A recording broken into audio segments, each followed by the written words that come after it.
तो चलिए आज हम लोग पढ़ेंगे क्या बोलिए तो आज हम लोग एक और रिलेशन पढ़ेंगे, रिलेशन बिटवीन क्या बोलिए तो relation between electric current and drift velocity. Drift velocity ये हमारा तीसरा लेक्चर है इस चैप्टर का।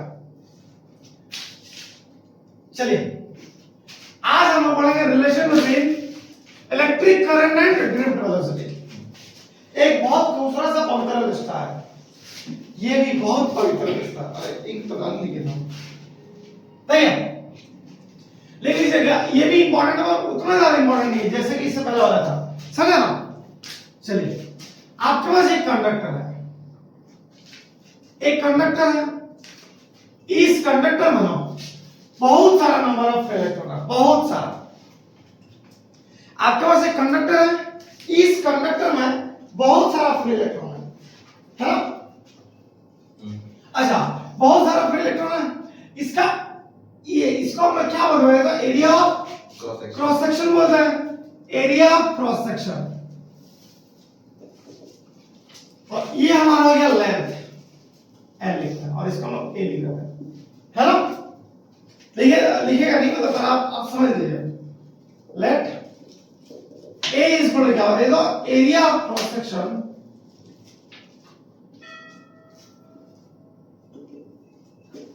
एंड ए बीटा लिख देते हैं, A be the, let A be the area of cross section and L be the length of the conductor, length of the conductor.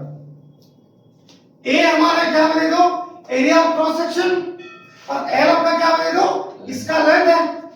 तो वॉल्यूम क्या हो जाएगा, A into L। Volume of the conductor क्या होगा बताइए तो प्रिया, A into L। वॉल्यूम हमारा क्या होगा एरिया इंटू लेंथ होगा ना। पूछे कैसे, एरिया का आपका मीटर है स्क्वायर और लेंथ का आपका मीटर था, आपका बन गया मीटर क्यूब। ये वॉल्यूम का हमारा क्या ऐसा ही होता है कि नहीं है। हम लोग एरिया इंटू लेंथ का वॉल्यूम में बोल सकते हैं क्या, एरिया इंटू लेंथ को वॉल्यूम बोल सकते हैं क्या, है ना, बोल सकते हैं ना। अच्छा एल हमारा वॉल्यूम ऑफ कंडक्टर हो गया। Let N be the number of electrons per unit volume. L हमारा क्या हो दो number of electrons per unit volume. Let N हमारा क्या हो दो number of electrons per unit volume. Therefore total number of electrons क्या हो जाएगा बताइए। एक यूनिट वॉल्यूम में n इलेक्ट्रॉन, एक बार फिर से एक यूनिट वॉल्यूम में n इलेक्ट्रॉन। तो Al वॉल्यूम में टोटल इलेक्ट्रॉन कितना होगा, Al से मल्टीप्लाई हो जाएगा। एक यूनिट वॉल्यूम में कितना इलेक्ट्रॉन n इलेक्ट्रॉन, एक यूनिट एक वॉल्यूम में n इलेक्ट्रॉन। तो Al वॉल्यूम में कितना इलेक्ट्रॉन होगा, एक वॉल्यूम में n इलेक्ट्रॉन। तो Al वॉल्यूम में कितना इलेक्ट्रॉन होगा NaL होगा कि नहीं होगा, कितना हो जाएगा total number of electrons NaL होगा ना। होगा। ये हमारा टोटल नंबर ऑफ इलेक्ट्रॉन्स आ गया। Let E be the charge of each electron. हर एक इलेक्ट्रॉन का चार्ज हमारा कितना है E है। Let E be the charge of each electron. हर एक इलेक्ट्रॉन का चार्ज आपका कितना है दे दो E है। देयरफॉर इनपुट की टोटल चार्ज क्या होगा आपका NeAl, E से मल्टीप्लाई हो जाएगा। इतना नंबर ऑफ इलेक्ट्रॉन्स हमने निकाले हैं, है ना। हर एक इलेक्ट्रॉन का चार्ज कितना E, है ना। देखिए आपके पास 10 आम है, हर एक आम का प्राइस आपका 10 रुपए, 10 आम का कितना होगा, आप 10 से मल्टीप्लाई कर दीजिएगा। आपके पास NaL मतलब नाम नंबर ऑफ इलेक्ट्रॉन्स है, हर एक इलेक्ट्रॉन में चार्ज हमारा E है, तो टोटल चार्ज कितना होगा NeAl, है ना। अब ये हमारा टोटल चार्ज निकल गया, इसका Q इक्वल लिखिए। अब करंट का डेफिनेशन क्या पढ़ा है, flow of current, flow of charge per unit length, ऐसा पढ़ा था per unit time, by the definition of current, flow of charge. हां rate of flow of charge. I is बराबर क्या पढ़ा था Q बाय T। Q के जगह पर Q का वैल्यू पुट कर दीजिए आप, Q के जगह पर आप लिख सकते हैं NeAl बाय T लिख सकते हैं क्या, है ना। Q कैसे कम आप Q का वैल्यू पुट कर दिया, आप बताइए। बट L बाई टी को आप क्या लिख सकते हैं, डिस्टेंस बाय टाइम, इसको वेलोसिटी लिख सकते हैं क्या, तो इसी वेलोसिटी को हम लोग क्या लिखते हैं, vd लिखते हैं। vd मतलब लास्ट लेक्चर में हम लोग पढ़े थे ड्रिफ्ट वेलोसिटी, लास्ट क्लास में हम लोग क्या पढ़े थे, ड्रिफ्ट वेलोसिटी, इसको हम लोग ड्रिफ्ट वेलोसिटी पढ़े थे। Therefore I is equal to क्या आ जाएगा, NEA vd। देखिए एक बार फिर से लेट A हमारे क्या है, एरिया ऑफ क्रॉस सेक्शन, और L हमारे क्या बने दो, लेंथ ऑफ द कंडक्टर। तो वॉल्यूम कितना हो जाएगा हमारा, A12। हर एक इलेक्ट्रॉन, हर एक यूनिट वॉल्यूम में टोटल नंबर ऑफ इलेक्ट्रॉन्स कितना, n। Let n be the number of electrons per unit volume, therefore total number of electrons कितना होगा, Nl। और नाल फिर हम लोग क्या किया दो, टोटल चार्ज निकाले, हर एक इलेक्ट्रॉन का चार्ज कितना हमारा, E। Let E be the charge of this electron, तो टोटल चार्ज क्या हो जाएगा, Q इज NeL, होगा ना। अब आप करंट रेजोल्यूशन क्या बना, I is Q by T, Q कैसे करो, Q का वैल्यू पुट कर दिया by T, L by T हमारे क्या होना चाहिए, vd होना चाहिए, ड्रिफ्ट वेलोसिटी। और इस तरह से हमारा रिलेशन क्या है, I इज NeL vd, मतलब नुबड़ा। ऐसे याद रखिएगा, ऑल नाल नील नुबड़ा, समझ गया। हंस क्या रहे हैं, पबजी खेलते हैं ना, नूब बोलते हैं हम लोग, समझ गए। ऑल क्या होता है, तो टोटल ऑफ वॉल्यूम निकाले, नाल क्या टोटल नंबर ऑफ इलेक्ट्रॉन्स निकाले, ऑल नाल नील क्या टोटल चार्ज निकाले, नुबड़ा फाइनल रिलेशन निकल गया। देखिए इतना पवित्र रिश्ता है ये, टी का बीच लाइन पार हो गया। चलिए इसको लिख लीजिए, कारण सर पेन खत्म हो गया। चलिए लिख लिए इसको, लिख लिए हम, मिटा दे मिटा दे मिटा दे ना। अच्छा बताइए, अगर हम आपसे पूछे n क्या है तो आप क्या बोलिएगा, नंबर ऑफ इलेक्ट्रॉन पर यूनिट वॉल्यूम, समझे। n हमारे क्या दे दो, नंबर ऑफ इलेक्ट्रॉन पर यूनिट वॉल्यूम, समझे। हम इसको मिटा दे रहे हैं, number of electron per unit, number of electron पर यूनिट वॉल्यूम। लिख लीजिए, नीचे लिख लीजिए, तो where n is equal to number of electron, where n is equal to number of electron, where n is equal to number of electron per unit volume, where n is equal to number of electron per unit volume, number of electron per unit volume। लिख लिए, कोई दिक्कत नहीं है, समझ में आ गया।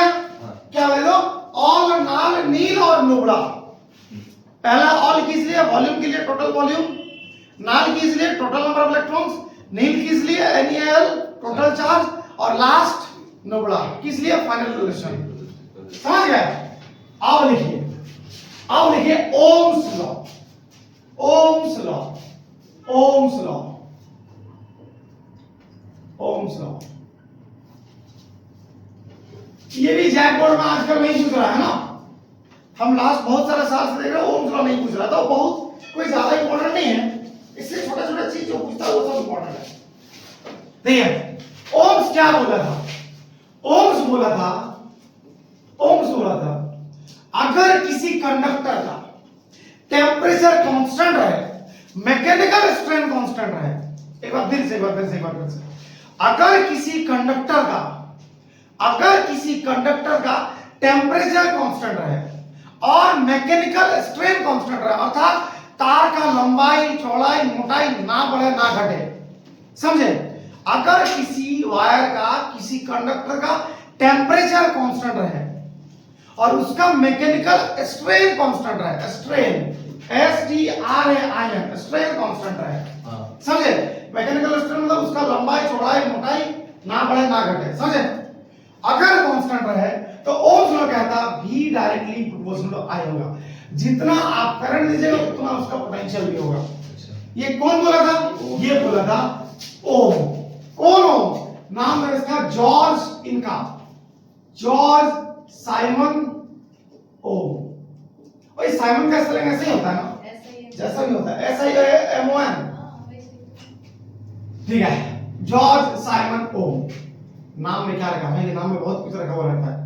क्या बोला जाएगा, जब टेम्परेचर कांस्टेंट रहेगा और मैकेनिकल कांस्टेंट रहेगा, मैकेनिकल स्ट्रेन कांस्टेंट रहेगा, तो V डायरेक्टली प्रोपोर्शनल क्या होगा, I होगा, इलेक्ट्रिक करंट।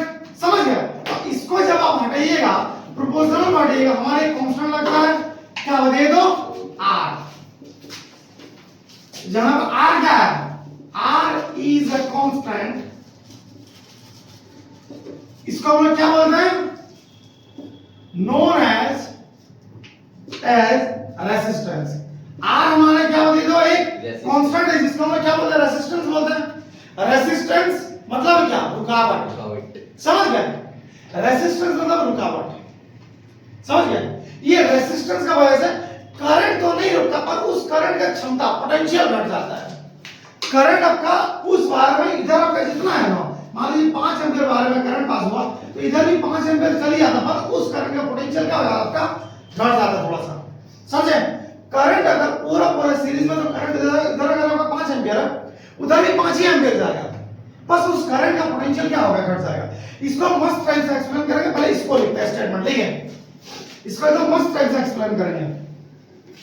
R मतलब क्या, रेसिस्टेंस, रेसिस्टेंस मतलब क्या, रुकावट। याद रखिएगा, R से रुकावट, R से रेसिस्टेंस और R से रिश्तेदार भी होता है, समझे? तो आपका सबसे बड़ा रुकावट आपका रिश्तेदार ही है। अच्छा, रिश्ता खून का जरूरी नहीं है, और भी किसी भी चीज का रिश्ता हो सकता है। आप जैसे ही उससे आगे निकलने की कोशिश करेंगे ना, वो आपका रुकावट बहुत ज्यादा पैदा करेगा, समझे? हर रिश्ता नहीं, पर कुछ रिश्ता। इसीलिए अगर गवर्नमेंट जॉब होना रहेगा ना, आप किसी को नहीं बोलेगा पहले कि मेरा होने वाला है, बाद में जब ज्वाइनिंग लेटर आ जाएगा, आपका हाथ में रहेगा, तब जाके बोलेगा आ गया मेरा ज्वाइनिंग लेटर। देखिए ओम्स लॉ, मस्त टाइप से लिखिए, ओम्स लॉ। देखिए, this law states that, this law states that, this law states that, this law states that the electric current, the electric current in any conductor, the electric current in any conductor, the electric current in any conductor is proportional to the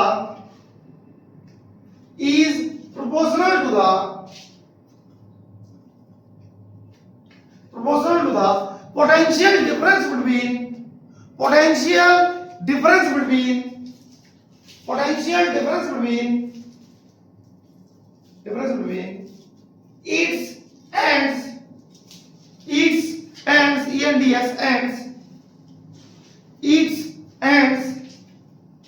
its ends,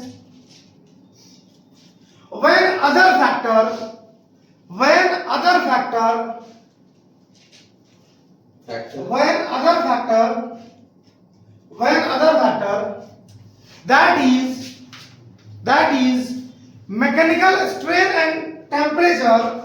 that is mechanical strain and temperature, remains constant,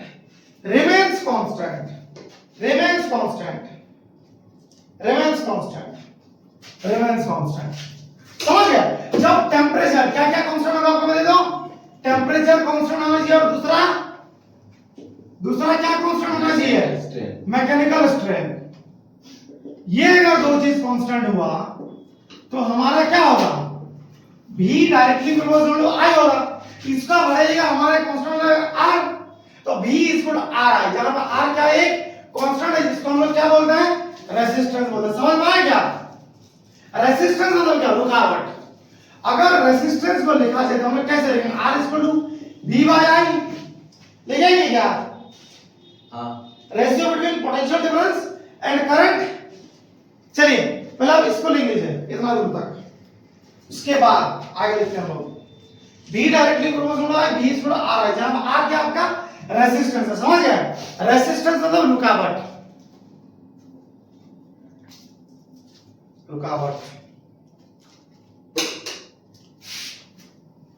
लिख दिए इसको। where R is a constant known as resistance, ये भी लिख लिए, कोई दिक्कत नहीं है। अब ये रेसिस्टेंस, रेसिस्टेंस का हम क्या लिख सकते हैं? R is equal to V by I। अगर इसको आपको डिफाइन करना हो, इसको आप कैसे डिफाइन करेगा?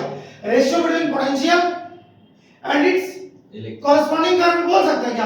तो चलिए कह दीजिए, बोल दीजिए, लिखिए, नीचे लिखिए, resistance is equal to the, resistance is equal to the, आवाज मेरा फटा हुआ बॉक्स जैसा, इसको कैसे ठीक करें हम? सर बहुत अजीब आता है, आवाज नहीं आता है क्या? है क्या बोल रहे, कैसे ठीक करें? आपको लग रहा है गर्म पानी से ऐसी तो नहीं मिल रहा है, जब 250 रुपए किलो हो गया है, और वो भी अभी नहीं तो मिल रहा। मेरे घर में आ गया आपका घर, अरे वो वाला तो मिल रहा है, सरकारी वाला। सरकारी वाला बाकी नहीं। बाकी हमको छोटा सिलेंडर 5 5 केजी का। अच्छा वो वाला। हाँ समझे? देखिए, resistance is equal to the, resistance is equal to the, resistance is equal to the ratio between the potential difference, ratio between the potential difference, ratio between the potential difference, ratio between the potential difference and its corresponding current, and its corresponding current, and its corresponding current, and its corresponding current। समझ गया? बताइए, ये जो resistance है किस पर depend करेगा? ये हमारा डिपेंड करेगा पोटेंशियल कंडक्टर का मोटाई पे। जितना मोटा होगा कंडक्टर उतना कम रेसिस्टेंस। समझ गए? है ना? इसका मोटाई पे मतलब ये एरिया ऑफ क्रॉस सेक्शन है, ये वाला एरिया ऑफ क्रॉस सेक्शन, इसको हम लोग क्या बोलते हैं? Area of cross section. समझ गया? इसको हम लोग क्या बोलते हैं? Area of cross section. इसको ये वाला हो गया हमारा क्या बोले तो? Area of cross section. ये जितना मोटा होगा उतना आसानी से करंट पास हो सकता है। समझे? उतना आसानी से करंट पास हो सकता है जितना मोटा होगा। इसका लंबाई पे डिपेंड करेगा, जितना लंबा होगा उतना ज्यादा रेजिस्टेंस होगा। समझे? इसका लंबाई, चौड़ाई, मोटाई पे ये सब पे डिपेंड करता है और नेचर ऑफ मटेरियल पे भी डिपेंड करता है। मतलब क्या? वो किससे बना हुआ है। अच्छा। मान लीजिए वो कंडक्टर, हालांकि कंडक्टर कुछ और, मान लीजिए कुछ सो ग्रेफाइट हुआ, ग्रेफाइट एक अच्छा कंडक्टर पर उसमें रेजिस्टेंस बहुत ज्यादा होता है ना? मान लीजिए लकड़ी, लकड़ी कंडक्टर नहीं पर उसका रेजिस्टेंस बहुत ज्यादा होता है, करंट को पास एकदम नहीं होने देता है ना? तो मटेरियल पे भी डिपेंड करेगा। तो क्या बोल रहा है? तो उसमें पानी है ना, पानी तो गुड कंडक्टर ऑफ इलेक्ट्रिसिटी है, तो आपको पता ही है। अच्छा एक चीज याद रखिएगा, एकदम प्योर वाटर कभी भी गुड कंडक्टर ऑफ इलेक्ट्रिसिटी नहीं होता है। एकदम साफ पानी गुड कंडक्टर ऑफ इलेक्ट्रिसिटी नहीं होता है। समझे ना? उसमें मिनरल्स आ जाते हैं, इंप्योरिटीज आ जाते हैं, तब जाकर आपका गुड कंडक्टर बनता है। समझे ना? साफ पानी गुड कंडक्टर ऑफ इलेक्ट्रिसिटी नहीं होता। याद रहेगा क्या? साफ पानी गुड कंडक्टर ऑफ इलेक्ट्रिसिटी नहीं होता है। एकदम साफ पानी, वो फिल्टर वाला नहीं, फिल्टर वाला गुड कंडक्टर ऑफ इलेक्ट्रिसिटी होता है। ले नहीं तो कभी झटका खा लीजिएगा। समझ गया? समझ गया? लेकिन इट डिपेंड्स अपॉन रेसिस्टेंस पे लिखेगा नीचे, इसको लिखने के बाद इट डिपेंड्स अपॉन, ये किस पे डिपेंड करता है बता दो? इट डिपेंड्स अपॉन, किस पे डिपेंड करता है? Area of cross section, area of cross section पे। इसको हम डायरेक्ट लिख दें क्या? Dimension and area of cross section. मतलब क्या? लंबाई, चौड़ाई, मोटाई का आप डायमेंशन भी लिख सकते हैं। It depends upon dimension and nature of material. Nature of material ये किस पे डिपेंड करता है हमारा बताइए तो? ये हमारा डिपेंड करता है डायमेंशन पे, लंबाई, चौड़ाई, मोटाई पे और साथ साथ में नेचर ऑफ मटेरियल पे भी। करंट समझ में आया क्या? आसानी की नहीं है। रेसिस्टेंस क्या है? रेसिस्टेंस मतलब रुकावट। याद रखिएगा। समझ गया? रुकावट। आपको कितना ही कोई रोकने की कोशिश करे, अगर आप में दृढ़ निश्चय है ना, इच्छा शक्ति है ना, आप पार कर ही जाइएगा। समझ गए? नहीं समझे? चलिए, पर रुकावट का वजह से, बहुत ज्यादा रुकावट की वजह से आपका क्षमता में थोड़ा सा चेंज हो जाता है, पोटेंशियल थोड़ा सा घट जाता है। एक अब इसको हम एक छोटा सा एग्जांपल से समझाते हैं। इसको लिख लिए, प्रिया लिख लिए, कोई दिक्कत नहीं है। ये वाला लिख लिया, आर इसको वी बाय आई, चलो लिख लिया ना। हम इसको मिटा दें क्या? मिटा दें।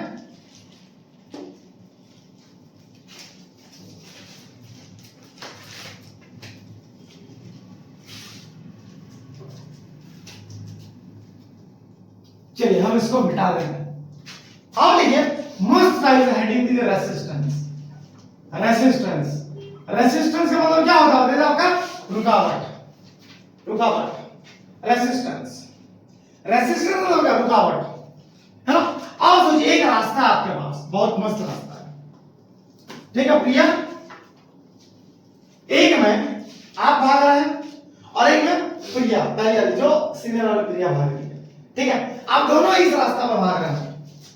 एक रास्ता में वो है, क्या बोलते हैं, अरे वो जो नहीं होता आप लोग पार करके जाते हैं, वो वाला कंडीशन. और कंडीशन बोल रहा है नहीं होता, उसको बाधा दौड़ बोलते हैं. उसको क्या बोलते हैं इंग्लिश में? अच्छा, जो उछल के पार. हाँ, जो उछल के पार होता है, बाधा दौड़. हाँ. उसमें ऐसा नहीं रहता, हर एक थोड़ा देर डिस्टेंस में कुछ रहता है और ऐसा वाला रास्ता में ऐसा लगा हुआ रहता है, बाधा दौड़ बोलते हैं उसको. इसको इंग्लिश में क्या बोलते हैं? बाधा दौड़ को. मतलब समझ गया ना? रिले थोड़ी है, रिले अलग हो गया. हाँ, समझे? बाधा दौड़.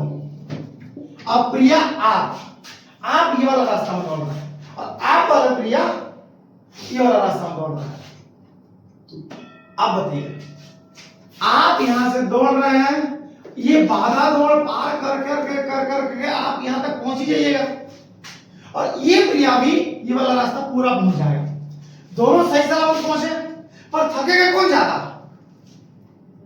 ऊपर वाला. अरे जोर से बोलिए. हाँ, मार देना आप. फिर ऊपर वाला ना, ऊपर वाला इंसान ज्यादा थक जाएगा. थकेगा नहीं थकेगा? देखिए, पार तो पूरा हुआ हो गया, पर ऊपर वाला ज्यादा थक गया. क्यों? रुकावट ज्यादा था. समझे? उसका पोटेंशियल घट गया. ये ना और थोड़ा सा और 100-200 मीटर दौड़ देगा, पर ये नहीं दौड़ पाएगा. क्यों? क्योंकि ये थक गया है. समझ गए? तो इसका पोटेंशियल घट गया. पार तो कर गया पूरा, पर इसका पोटेंशियल घट गया. समझ गए? रुकावट का वजह से करंट का पोटेंशियल थोड़ा सा घट जाता है. करंट आपका पूरा पार हो जाता है. अगर पूरा वायर सीरीज में कहीं से भी टूटा टाटी नहीं है, ऐसा कुछ भी नहीं है, तो करंट हमारा इधर से इधर पूरा पार हो जाएगा, पर उसका पोटेंशियल थोड़ा सा घट जाएगा. समझे? पोटेंशियल क्या होगा आपका? ड्रॉप हो जाएगा. थोड़ा सा पोटेंशियल घट जाएगा. समझ गए? Yes sir. समझ गया? तो रुकावट का वजह से करंट आपका नहीं घटता. अगर इधर से 5 एम्पीयर करंट गया है तो इधर भी आपका 5 ही एम्पीयर आएगा, पर इस 5 एम्पीयर करंट का पोटेंशियल थोड़ा सा घट जाएगा. समझ में आ गया? तो रेजिस्टेंस का वजह से पोटेंशियल आपका घट जाता है सीरीज में. समझे नहीं समझे? है ना? रेजिस्टेंस मतलब रुकावट. आर से रेजिस्टेंस, र से रुकावट और र से रिश्तेदार मिलता है. जो अगर आप उससे आगे बढ़ने की कोशिश करते हैं वो आपको रोकने का प्रयास करेगा ही करेगा. समझ गए? तो मस्त टाइप से रेजिस्टेंस का डेफिनेशन लिखिए. ये मस्त वाला ना प्रोनाउंसिएशन नहीं होता मेरे से, अजीब हो गया जिंदगी. देखिए मस्त टाइप से लिखिए. तो बोलिए. देखिए, the opposition offered by resistance में हाइपन देके लिखिएगा ना. The opposition offered bye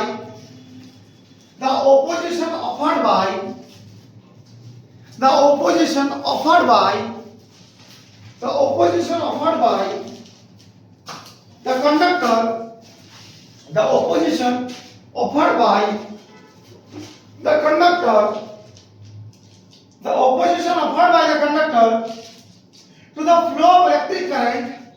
to the flow of electric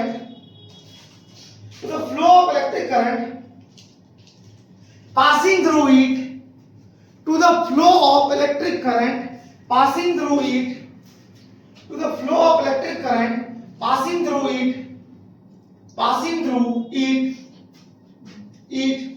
is called resistance. तो R इस क्या हो जाएगा? V by I. यूनिट क्या हो जाएगा? इसका वोल्टेज का क्या हो जाएगा? वोल्ट, करंट का एम्पियर, और जॉर्ज साइमन ओम के सम्मान में ओम भी होता है हमारा. याद रहेगा क्या? ओम. ये उसका सिंबल हो गया. समझे? वोल्ट पर एम्पियर या फिर क्या बोले तो ओम. अब इसका हम लोग डायमेंशनल फॉर्मूला निकालेंगे.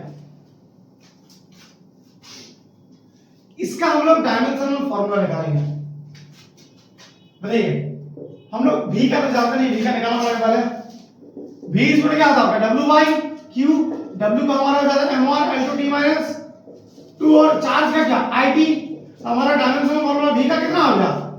m1 l2 t minus 3 I minus 1. ये हमारा हो गया, बी का हम लोग निकाल लिए। तो आर का डायमेंशनल फॉर्मूला हमारे क्या होगा, होती है तो बी का जगह हम लोग क्या लिखेंगे, m1 L2 T - 3 I minus, वहां लिखेंगे क्या, और I का क्या, I का खाली I, बहुत कोई ए भी लिखता, कंफ्यूजन होने का कोई जरूरत नहीं है, I लिखे चाहे ए लिखे कोई दिक्कत नहीं है। m1 L2 T - 3 I minus कितना बचेगा, ये आपका ऊपर हो जाएगा I माइनस 2 ही बचेगा, बचेगा क्या, ये हमारा क्या आ गया, ये हमारा आ गया डायमेंशनल फॉर्मूला, समझ गया। रेजिस्टेंस स्केलर क्वांटिटी का वेक्टर क्वांटिटी है, रुकावट का डायरेक्शन हो सकता है क्या, रुकावट का डायरेक्शन हो सकता है क्या, नहीं हो सकता है, तो it is a scalar quantity, समझ गए। रोकने वाला किधर भी रोक देगा आपको, समझे।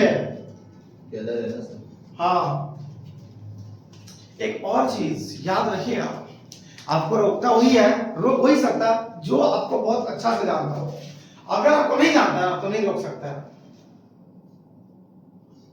लिखिए इसको,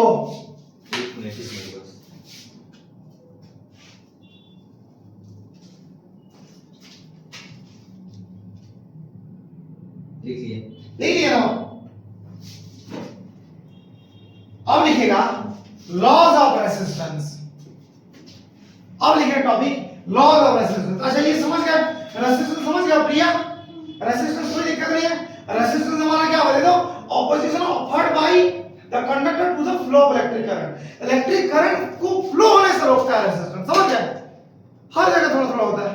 सबसे कम रेसिस्टेंस कहां होता है, सबसे कम रेसिस्टेंस कहां होता है, सबसे बेस्ट कंडक्टर ऑफ इलेक्ट्रिसिटी कौन सा, गोल्ड कि सिल्वर, सिल्वर में होता है, गोल्ड पता नहीं, हमको आइडिया नहीं है, पर गोल्ड थोड़ा सा रेसिस्ट करता, बहुत ज्यादा नहीं, पर थोड़ा बहुत, पर सिल्वर एकदम बेस्ट कंडक्टर ऑफ इलेक्ट्रिसिटी है, समझ गए जी सर। चलिए इसको मिटा देंगे हाँ, लिखिए लॉज ऑफ रेसिस्टेंस, टॉपिक लिखिएगा लॉज ऑफ रेसिस्टेंस। और ये सब जो चीज है ना जैक बोर्ड के लिए इंपॉर्टेंट है, एक आध क्वेश्चन कभी कभी आ जाता है। लॉज ऑफ रेसिस्टेंस आप लोग का बोर्ड के लिए इंपॉर्टेंट है,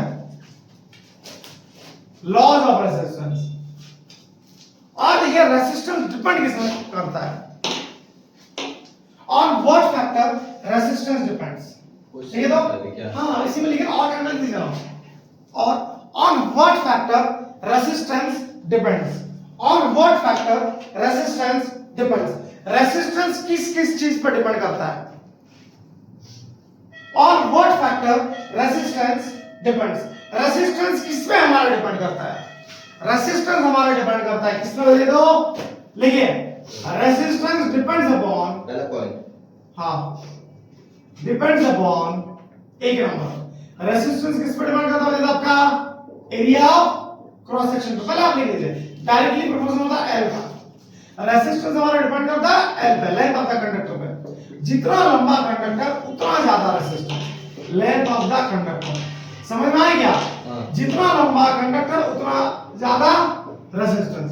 दूसरा क्या बता दो, रेसिस्टेंस इनवर्सली प्रोपोर्शनल होता है आपका एरिया ऑफ क्रॉस सेक्शन का, मतलब जितना मोटा एरिया उतना कम रेसिस्टेंस, करंट आपका आसानी से पास हो जाएगा। ये मतलब क्या होगा, एरिया ऑफ क्रॉस सेक्शन, और नेचर ऑफ मटेरियल पे भी डिपेंड करता है। तीसरा नंबर नेचर ऑफ मटेरियल, लेकिन उसको वैसे भी कोई ना भी लिखे तो कोई दिक्कत नहीं है। अभी आप लिख दीजिए, ये दोनों को अगर आप मिला दीजिएगा, ये दोनों को अगर आप मिला दीजिएगा तो हमारा क्या बनेगा, एल बाई ए होगा क्या, R directly proportional to L by A. अगर ये दोनों का आप मिला देंगे तो R directly proportional to L by A होगा कि नहीं होगा, होगा नहीं होगा, होगा ना। अगर इसका बढ़ेगा हमारा एक और कांस्टेंट लगता है जिसको हम लोग क्या बोलते हैं, जिसको हम लोग बोलते हैं स्पेसिफिक रेसिस्टेंस या फिर रेसिस्टिविटी, जिसको हम लोग डिनोट करते हैं रो से।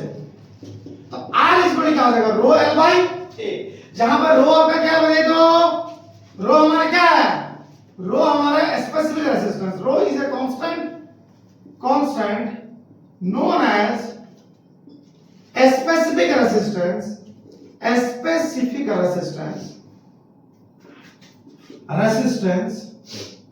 or resistivity, एक गजब का बात बताया आपको, एकदम गजब का बात, सुनिए ध्यान से।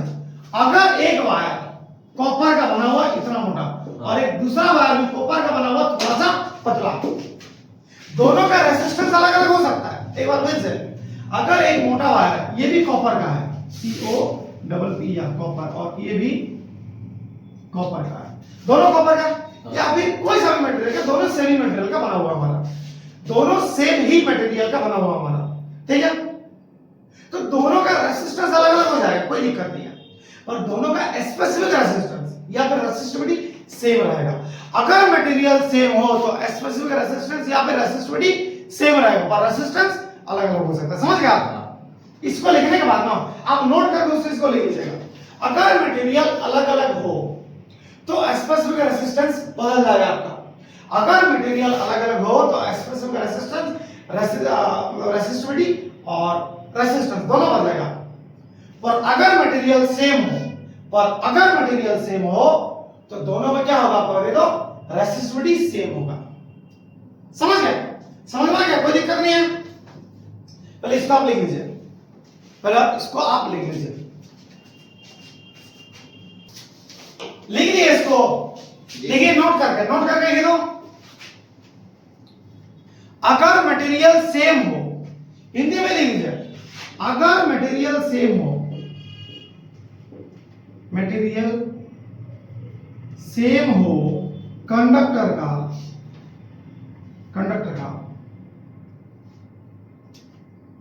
अगर मटेरियल सेम हो कंडक्टर का,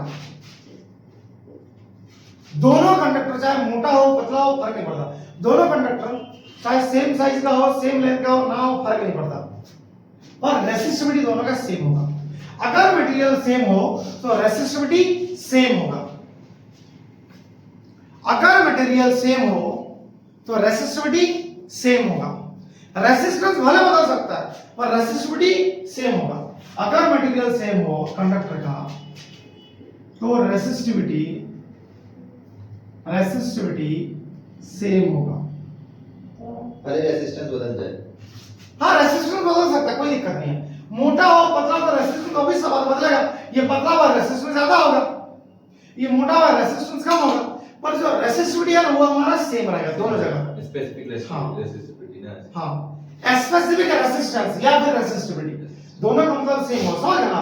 पर रेसिस्टिविटी वो देगा, समझ गए? रो। हाँ, रो दोनों का हमारा सेम रहेगा अगर मटेरियल सेम हो तो, ठीक है, समझे? पर रेसिस्टेंस अलग अलग हो सकता है, R अलग अलग हो सकता है, इसका R1 इसका R2 हो जाएगा, पर रेसिस्टिविटी हमारा सेम रहेगा। समझ गए? तो आज का क्लास में इतना ही दूर तक। हम लोग पढ़ेंगे कल अलग टॉपिक, कल हम लोग पढ़ेंगे रेसिस्टिविटी, है ना? थोड़ा सा घर से मस्त टाइप से पढ़ गए आइएगा, ये इससे पहला वाला पूरा चीज समझ गए ना? इस वीडियो में इतना ही दूर तक रखते हैं, मिलेंगे कल एक अच्छा सवाल में, तब तक के लिए टाटा बाय बाय, धन्यवाद।